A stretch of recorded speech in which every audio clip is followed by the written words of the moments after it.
निश्चित रूप से हाईजैक कर लिया है। नीतीश का कोई पलड़ा भारी अब नहीं है। वहाँ तो इंडिया गठबंधन का पलड़ा भारी है और निश्चित रूप से इंडिया गठबंधन की सरकार बनेगी वहाँ। तो बीजेपी एक नए चेहरे को लाई है बिहार में, सम्राट जी को। सम्राट तो पिछले में भी चीफ मिनिस्टर और डिप्टी चीफ मिनिस्टर रहे हैं। हाँ, तो वो नया चेहरा कहाँ से हो गए?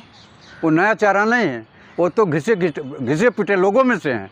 जो नीतीश के सरकार में डिप्टी चीफ मिनिस्टर है, वो नया चेहरा कहाँ से आया? नीतीश को हटा के सम्राट को सीएम बीजेपी बनाएगी। ये तो यही करती है, ये भस्मासुर है। भारतीय जनता पार्टी आपके कंधे पर, आपके सर पर हाथ रखेगी। अब देखिए शिवसेना को क्या कर दिया, खत्म कर दिया। आप तो उड़ीसा में जाइए, क्या किया वहाँ जो है नवीन बाबू को खत्म कर दिया। पंजाब में आप जाइए, वहाँ प्रकाश सिंह बादल की पार्टी को खत्म कर दिया। तो ये जिनके साथ रहते हैं पहले अपनी ताकत बनाते हैं और फिर भस्मासुर की तरह से उनके। चिराग पासवान का बड़ा जबरदस्त समर्थन है। चिराग पासवान, आपको बताऊं, चिराग पासवान भी इस मुद्दे पर, वक्फ के मुद्दे पर नंगा हो गए हैं। भारतीय जनता पार्टी ने ऐसे ऐसे लोगों को नंगा कर दिया है कि आप देख लो, आप जिसको वोट देते हो अल्पसंख्यक को, वो आपका हितैषी नहीं है। तो नीतीश जब मजबूर है तो फिर इंडिया का साथ क्यों नहीं छोड़ देते? मोदी जी का साथ छोड़ दें। अब नीतीश जी की चली चलाई बेला है। अच्छा, वह इतने फ्रस्ट्रेशन में आ चुके हैं क्योंकि भारतीय जनता पार्टी अपनी सरकार बनाना चाहती है, अपने दल के लोगों को ज़्यादा टिकट देना चाहती है।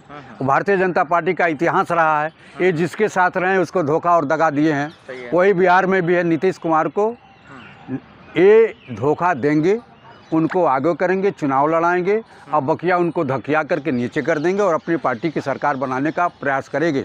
लेकिन वहाँ इंडिया गठबंधन के आगे भारतीय जनता पार्टी, नीतीश कुमार, चाहे पासवान हो चाहे मांझी हो, सारे के सारे लोग बौने हो चुके हैं। इसीलिए कि अभी मांझी 50 सीट मांग रहे थे कि मुझको इतना सीटें चाहिए, आपने पार्लियामेंट में मुझको कम सीटें दी है। तो उनके यहाँ बगावत है, हमारे यहाँ कोई बगावत नहीं। हमारा जो कम्युनिस्ट का हिस्सा है, जो इनका कांग्रेस का है, तेजस्वी का हिस्सा है। लेकिन मोदी जी जाते हैं बिहार में, अभी आप देखते हैं, वो तो कहते हैं कि पूरा बिहारी हमारे साथ है। वो तो जहाँ जाते हैं वहाँ का बेटा बन जाते हैं। या पिछले समय का कोई संबंध रहा होगा, या भविष्य में आपके परिवार में पैदा होगा।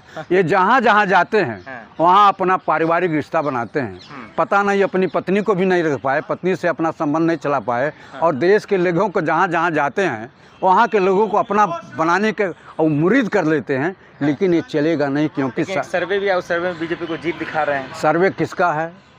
सर्वे हम ही आप तो करते हैं। मेन स्ट्रीम मीडिया का सर। हाँ, तो मेन स्ट्रीम मीडिया मोदी की दलाली करती है, करोड़ों रुपया विज्ञापन पाती है, उनका व्यवसाय चलता है। सोशल मीडिया की बात करिए आप, सोशल मीडिया में गरीब लोग हैं, समाज के लोगों को ये अपनी सही जानकारी देते हैं। अगर सोशल मीडिया ना हो तो भारत सरकार के गलत कार्यों की जानकारी आम जनता तक नहीं पहुंच पाई है। इसीलिए सोशल मीडिया के लोगों को मैं सैल्यूट करता हूं कि कम से कम आप जनता के हक और हुकूक की बात करते हैं। भारत के सरकार की गलत नीतियों का, गलत सिद्धांतों का आप आम जनता तक प्रचार और प्रसार करते हैं, आप आम जनता को उसकी जानकारी देती है। ये सोशल मीडिया का काम है कि लोगों को जागरूक प्रेडिक्शन, बिहार कौन मारेगा बाजी इस बार? बिहार इंडिया गठबंधन बाजी मारेगी। पिछले चुनाव में भी तेजस्वी की सीटें बढ़ी थी। सर्वे है ये मैं पब्लिक का आदमी हूँ, मैं पब्लिक में रहता हूँ, पब्लिक की बात सुनता हूँ, चाय की दुकान पर सुनता हूँ, बस में सुनता हूँ, टेम्पो में सुनता हूँ कि अब की बार तेजस्वी की सरकार, इंडिया गठबंधन की सरकार।